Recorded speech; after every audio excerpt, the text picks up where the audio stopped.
It was the largest data breach in history, yet most people never heard of it. 3 billion accounts. Names, email addresses, phone numbers, birth dates, hashed passwords, some security questions and answers. Imagine nearly half the planet's internet users suddenly having pieces of their lives exposed, and most of them scrolling past the headlines without a second thought. That's the odd, unsettling reality of some of the biggest hacks we've seen. Enormous in scale, devastating in consequence, and strangely invisible in the public mind. To understand why, we need to go back to one of the quietest catastrophes in recent cyber history, a breach that slipped into the record books without much of a global outcry.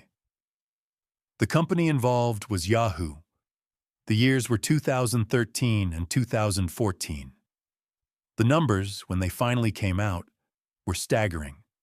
One breach announced, then another, and then the realization that billions of accounts had been compromised. It was, in terms of affected accounts, the largest known data theft in history. But even that doesn't tell the whole story. The fallout from these breaches didn't explode into immediate global panic the way you might expect. There are reasons for that: technical, cultural, and legal. And together they reveal something uncomfortable about how we perceive digital risk. First, the anatomy of the hack. The attackers didn't need Hollywood-style sophistication. They exploited social engineering, stolen credentials, and weaknesses in Yahoo's corporate security. Doorways many large organizations still leave unlocked. Once inside, they moved laterally through internal systems, exfiltrating user databases and mailboxes. The attackers were patient. They copied data quietly, often over months, making it difficult for defenders to detect unusual activity amid routine server traffic. When the breach was discovered and disclosed publicly, the immediate reaction was measured rather than frenzied. That's partly because data, unlike a bomb or a collapsed bridge, is abstract. A leaked password isn't immediately visible on a dashboard. It doesn't cut power or stop trains. For many users, the practical harm of a leaked email address or the convenience of a password reset is easy to recover from. Change your password, enable two-factor authentication, and move on. The damage, when it happens, is often diffuse and delayed. There's also a corporate calculus at play. Companies are messy bureaucracies with legal teams, PR strategies, and billions of dollars on the line. When Yahoo's breaches came to light, they were unfolding against a backdrop of mergers and acquisitions. Yahoo was in talks with Verizon. Announcing a multi-billion account hack in the middle of negotiations is not just embarrassing, it can kill deals.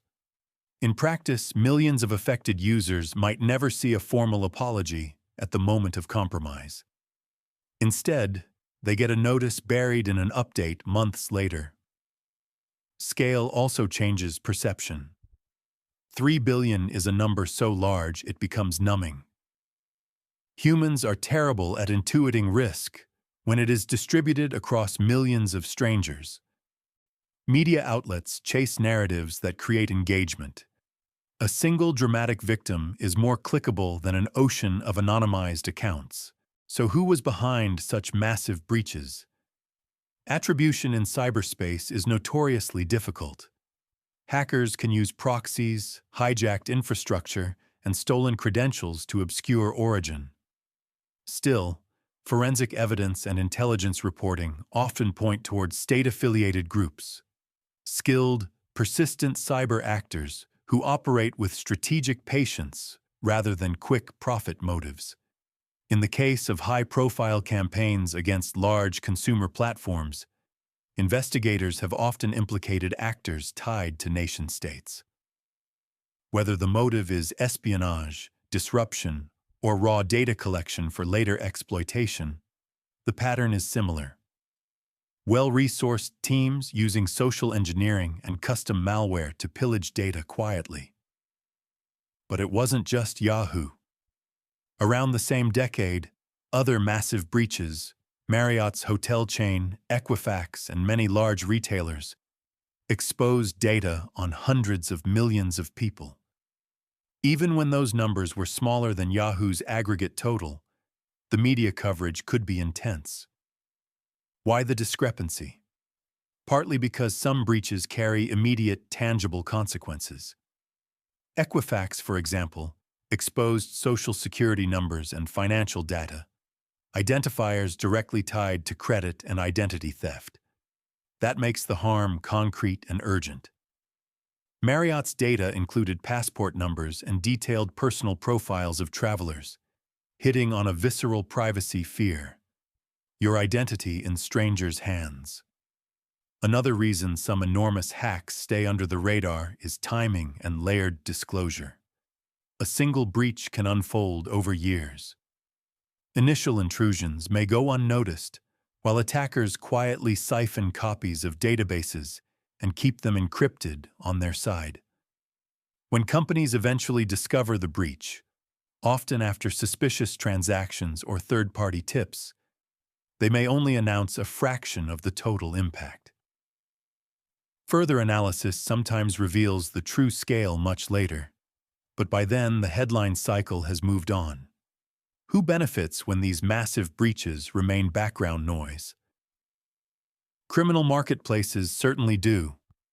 Data brokers and identity thieves buy, cross-reference, and monetize these troves slowly. They test credentials against bank logins, attempt account takeovers, or sell fulls, complete identity packages, to buyers who can turn them into fraudulent loans, tax refunds, or ghost accounts. Meanwhile, state actors can hoard the stolen data for intelligence operations, blackmail, influence campaigns, or targeted social engineering. The asymmetry between the scale of the theft and the attention it receives magnifies the danger, because while the public moves on, the data does not. So what does this say about media attention versus real impact? It reveals a troubling misalignment.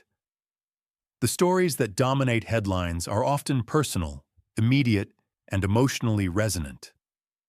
The stories that represent systemic vulnerability, huge breaches with long-term consequences, require nuance, patience, and reporting resources that many outlets are stretched too thin to provide.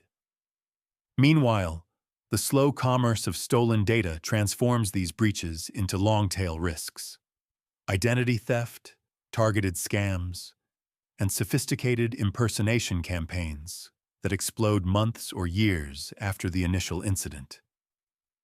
The largest hacks in history offer a stark lesson. Scale matters, but so does context. A breach that affects 1 billion accounts is only as damaging as the systems and people that reuse those credentials, ignore warnings, or delay responding.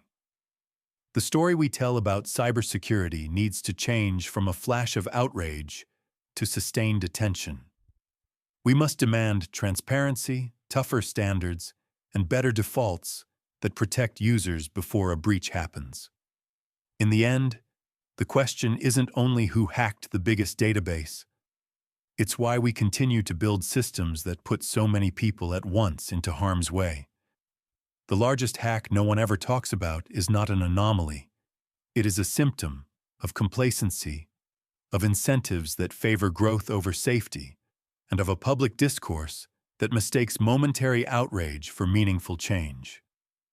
If we want a different future, we have to start treating data breaches the way we treat other systemic risks, with sustained scrutiny, robust regulation, and an engineering ethic that assumes failure is inevitable and prepares for it.